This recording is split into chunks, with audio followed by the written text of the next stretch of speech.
In your early career life, did you ever dream of owning your own business? My early career life, when you're young, when you're at Varsity still studying, it's exciting to be learning new things.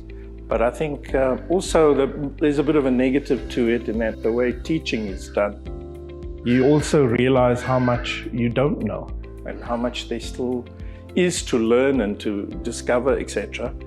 And as you go into your working career, the roll-on effect of that is when you just start working, you tend to second guess yourself on just about everything.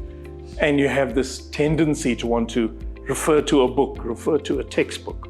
Okay, when I started working, we didn't have internet as much, so it wasn't Google, it was a textbook. And it takes a while to sort of get out of that mindset, to get out of that way of thinking, to learn to think for yourself. Well, to realize firstly that as you go through working and through your corporate career, you realize that people actually don't know as much as you think they do. And there's a lot that nobody knows anything about. And there's a lot that still needs to be solved in the world.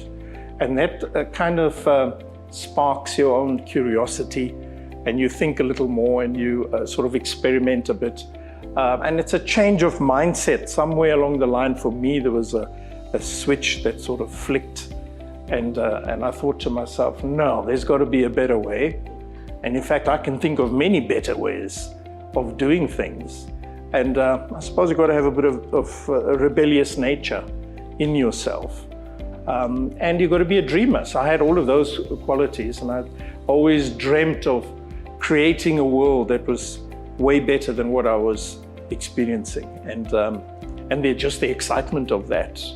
And also the thought of making a little bit of money was quite exciting.